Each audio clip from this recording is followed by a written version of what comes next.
Aries. Ito po ang ganap sa inyo sa buwan ng September, 1 month reading. Kung hindi kayo ang tinutukoy, maaaring ibang Aries po ang tinutukoy sa reading na ito. Simulan na po natin. Ano ang ganap sa mga Aries sa buwan ng September?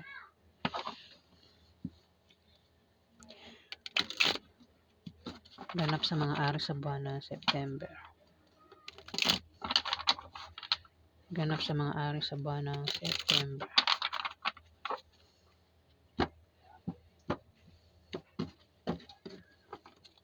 Ano ang ganap sa mga Aries sa buwan ng September? Ganap sa mga Aries sa buwan ng September. Ganap sa mga Aries.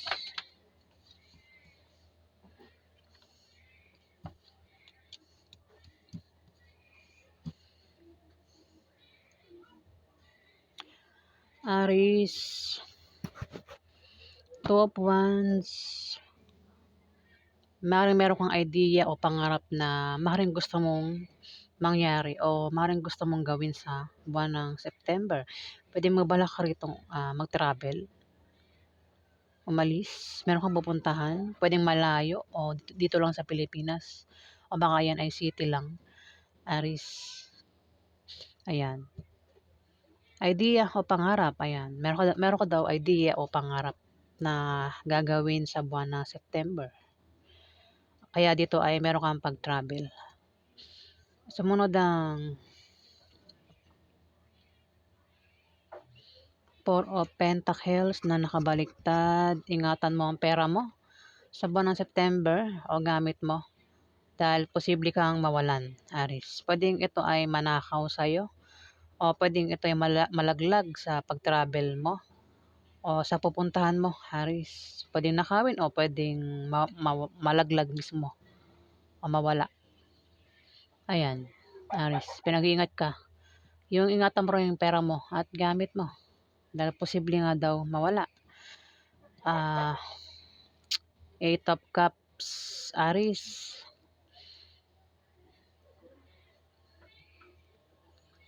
Ikaw ay may tatakasan dito o maaaring meron kang aatrasan. Pwedeng tatalikuran, pwedeng isang tao, sitwasyon, bagay, lugar. Depende sa kung anong dahilan, Aries. At ang resulta ay pwedeng negative o positive, Aries. Pwedeng ikaw ay problema sa love life o sa pamilya mo. O kung ano man yung problema yan na darating sa iyo sa buwan ng September. Maaaring yan ay takasan mo, alisan mo na lang, Aries. Dahil, yung bagay yung pasensya mo, ubos na dito. Ayun, natapon na lahat ng cups. Wala na, ubos na. Hindi mo na kinaya, Aries. Kaya dito meron kang pag-travel. Maaaring yun ang dahilan. Pwedeng alisan mo ang pamilya mo, ang karelasyon mo, o kung saan ka man naroon nakatira, pwedeng yan. Yan ang alisan mo. Kung yan ay bahay, Aries. Pwede rin, kung meron kang asawa dyan, boyfriend, girlfriend, o kung meron kang third party, maaaring yan yung alisan mo. Pwedeng alisan mo o takasan mo o atrasan mo kung ano man yan, ikaw lang nakakaalam, Aries, sa buwan ng September. Alamin pa natin ang ganap kay Aries sa buwan ng September.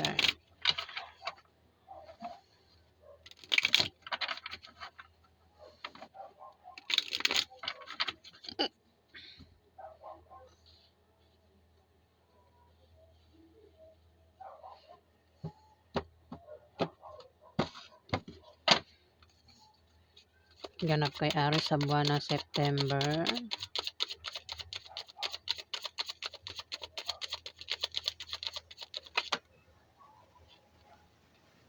Ganap kay Aries sa buwan ng September.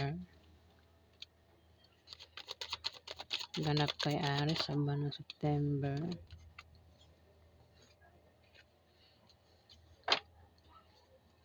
Ganap kay Aries sa buwan ng September.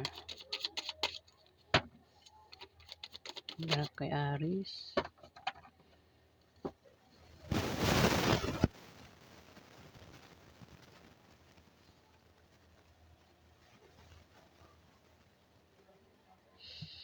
Knight of Pentacles, Aries, may lalaki dito ang mahusay sa buhay. Kahit nung bata pa siya, pwedeng ikaw ito, Aries. Pero pwede rin naman kung hindi ikaw ito. Meron ditong Capricorn, Virgo, Taurus. Lalaki. Ang taong ito ay masipag. Kumbaga bata pa lang ito ay mahilig na magtrabaho. Hanggang sa ngayon nagtatrabaho ito. Pwede ikaw nga, Aries. Maaari din, maging busy ka sa trabaho mo sa buwan ng September. Yung nga lang matigas ang ulo nito. Ayan, Aries, matigas ba ang ulo mo? Obsessive ka ba? Ayan, kung obsessive ka at matigas ang ulo mo, marang ikaw nga yan at kung masipag ka nga, bata ka pa lang hanggang sa ngayon, mahilig ka na magtrabaho eh. Ikaw yan. Pero kung hindi ikaw yan, maring ito ay Capricorn, Virgo, Taurus. Maaari din sa buwan ng September, meron kang lulutasin na problema sa buwan ng September, Aries. Kung nangyayari na sa ngayon, meron ka bang problema sa ngayon? Pwedeng lutasin mo ang problema mo. O maring malutas na ang problema mo sa buwan ng September, Aries. Ayan, kasi dito mukhang nagkaroon ka ng problema sa maring sa pamilya mo o sa love life. May tao rito ang maring nakaaway mo, Aries. Pwedeng nangyari na, mangyayari pa lang sa buwan ng September. Natapon na lahat eh. Kumbaga, wala nang ubos na yung pasensya, natapon na lahat. Kaya parang gusto nang umalis. O umalis na. Nilayasan na. Kumbaga, nayawan na. Sumuko na. Ayan. Kaya naman dito, parang may mangyayaring parang yung problema dito susolusyonan.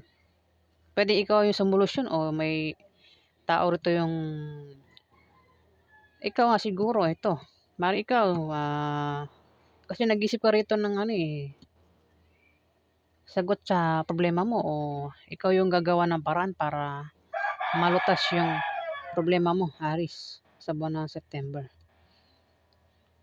Ayan o. Pwede rin kasi may pentacles dito. Pwede sa kaperahan din yung inisip mo rito. Kaya nga sabi ko kanina, maaaring maging busy ka sa buwan ng September sa trabaho mo o kung ano man yung ginagawa mo na patungkol sa pera.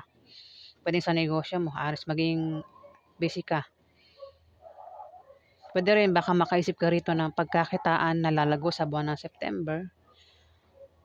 Kasi dito may pentacles, di ba? Ang laki niya. Pwede rin, baka nga nagkaroon ng away at dito isosolve mo yung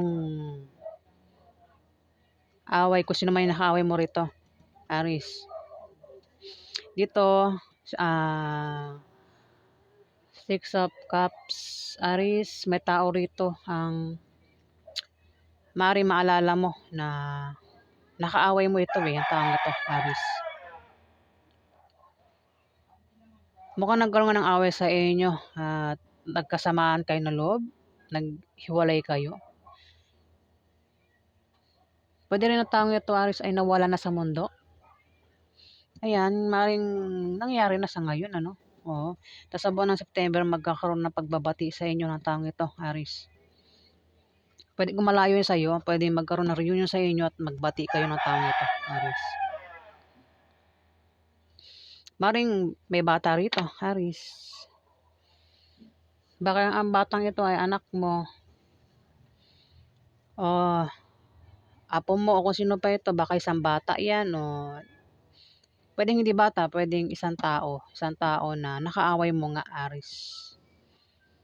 Nakaaway mo kaya naghiwalay kayo. O itong taong ito ay nawala na sa mundo, Aries. Ano yan? Mamimiss mo daw siya. Ayan, Aries, baka magbati kayo niyan kung yan ay nakaaway mo sa buwan ng September.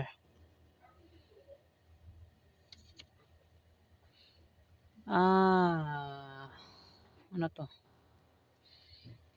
Four of Cups. Wala siyang reverse. Maaaring ikaw ay napagod na sa laban. Kung meron kayo pinaglalaban, Aries. Napagod na o nakakaramdam ka rito ng kapaguran o makakaramdam ka ng kapaguran sa buwan ng September? Kaya parang napagod ka na sa trabaho mo, sa pag-ibig, sa pamilya mo. Posible rin na may mga alok na paparating, puwedeng may mga offer. Isipin mo bago mo tanggapin yung offer, kailangan mo pag-isipan yung offer, yung mga alok, Aries, bago mo tanggapin. Maaaring yan ang dahilan ng pag-travel mo, maaaring ang dahilan ng pag-travel mo rito, ayan o, Two of Wands, ay maaaring meron kang pupuntahan dahil may offer nga sa'yo, may alok sa'yo dito. Kung ano man yan na alok, ikaw lang nakakaalam.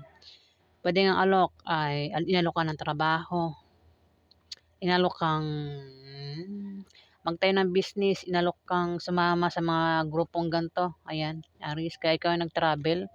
Pinuntahan mo ito kung ano man yan sinalihan mo. Maaaring ito tumawag sa'yo, mag-chat, mag-message. Pwede rin naman dahilan ng pag-travel mo dito ay pwede nagkaroon ka ng kaaway dito. Kasi napagod ka na daw eh. Maaaring napagod ka na o makakaramdam ka ng kapaguran sa buwan ng September, sa pamilya mo, sa trabaho mo, o kung saan pa yan. Maaaring yun ang dahilan kaya napapagod ka na kasi maaaring magkaroon ng away o nagkaroon na ng away at hindi mo na kinakaya yung mga kasama mo.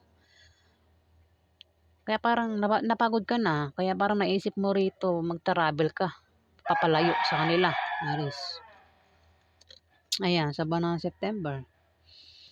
May The High Priestess, meron kang kutob dito.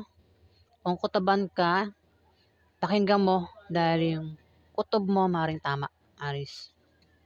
Kukutoban ka raw kung may mga offer sa'yo, pakinggan mo. Yung offer sa'yo, yung alok, bago mo tanggapin. Kung kutoban ka daw, paniwalaan mo yung kutob mo dahil maring tama yun, Aris. Maaari din naman, kasi the High Priestess to, may mga tao sa paligid mo ang makaka-impluwensya sa'yo dito, Aris. Pwedeng nanay mo, ate mo, kaibigan mong babae ang maka-impluwensya sa'yo. Kung hindi naman, pwedeng ikaw yan. Meron kang mai-impluwensyahan dito, Aris. Hindi mo rin pinapakita sa ibang tao yung totoong ikaw, Aris. O maaaring sila yan. Hindi nila pinapakita yung totoong pakay nila sa iyo, Aris. Kung may offer dito, pag-isipan mo kasi yung nag-aalok sa'yo dito, yung nag-offer. Hindi nila pinapakita yung totoong motibo nila. Ay, may hawak ang salamin. Hindi ko lang mukha dito. Di ba yung salamin nakatapat doon sa kaharap mo? Pero wala yung mga mukha nila sa may salamin. Sabihin, hindi nila pinapakita yung totoong ugali nila, yung totoong pakay nila, Aris, sa'yo. Kaya ingat ka, kukutuban ka daw eh. Kung kutuban ka, pakinggan mo raw yung kutob mo o intuition mo kasi maring tama yun, Aris. Dapat yung kukutuban ka, ingatan mo yung gamit mo, yung pera mo, pwedeng mawala. Ayan, kung may pag-travel ka nga, ingatan mo baka mawala yung gamit mo o pera mo sa pag-travel mo, pagpunta mo, kung saan ka man pupunta, Aris. Pwede kang manakawan. Kasi nakabaliktad si Pentacles. Si Four of Pentacles nakabaliktad. Ingatan mo raw yung gamit mo at pera mo sa pupuntahan mo. Baka manakaw, Aris.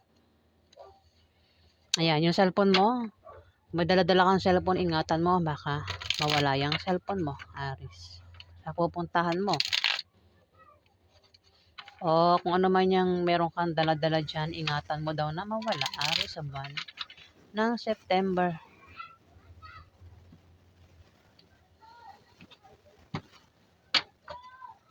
Kukutuban ka daw eh. Kung kutuban ka, pakinggan mo yung kutob mo, Aris. Pagganap kay Aris sa buwan ng September.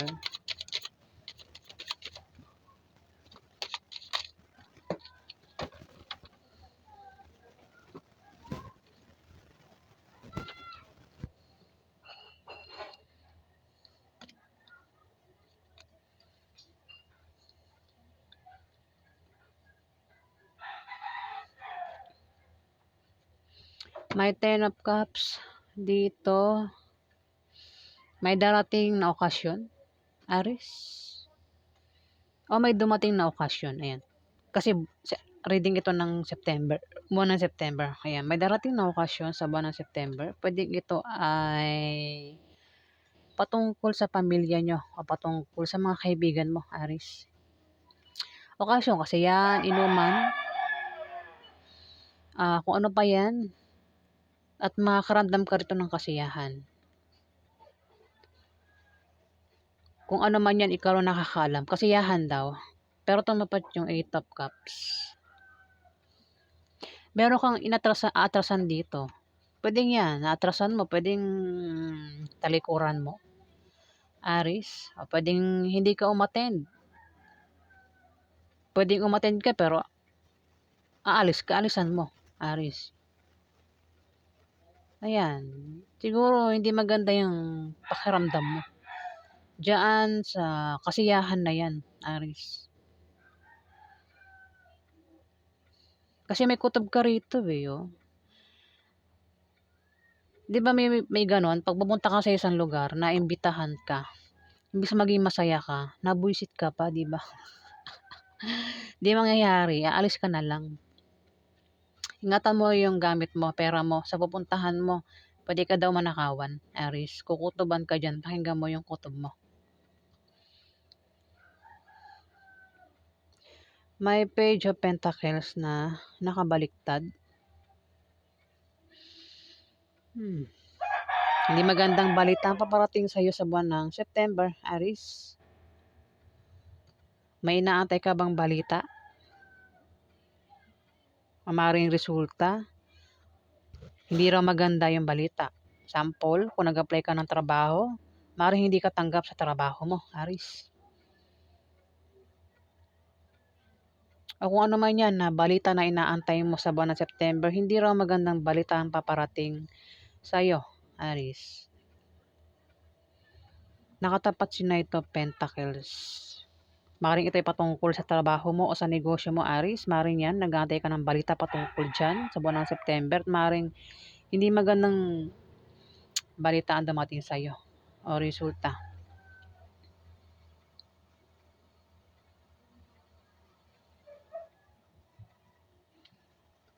Dito, kung titignan mo sa picture, dito nagsosolve siya ng problema. O baka naman iba sa inyo ay patungkol sa kaperahan yung iniisip mo dito eh. Pero kung ano man yan na patungkol sa kaperahan, kasi inaantay nyo eh. Pwede resulta yan ng ginawa mong proyekto o trinabaho mo. Hindi raw magandang balita yun. Aris, sa buwan ng September, ang paparating sa'yo. Ikaw lang nakakalam kung ano yan, Aris.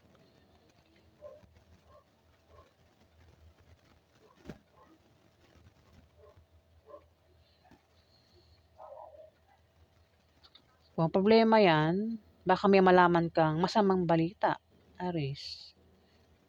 Sa buwan ng September. Ayan, baka may dumating sa'yo na masamang balita, Aris. Pero kung may inaantay ka, na akala mo magandang balita, yung pala ay masama, Aris. Sumunod yung 9 of Swords. May mga tao magtatraidor sa'yo dito, Aris. Sa 9 na tao. 9 na tao ang tatraidor sa'yo o trumaidor sa'yo, Aris. Hindi lang isa, kundi siyam.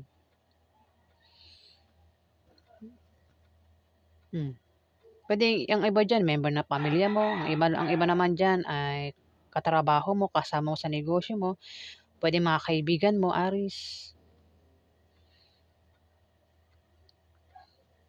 Patraidor daw sa'yo. Kumbaga mga tao to hindi mapagkakatiwalaan. Pwedeng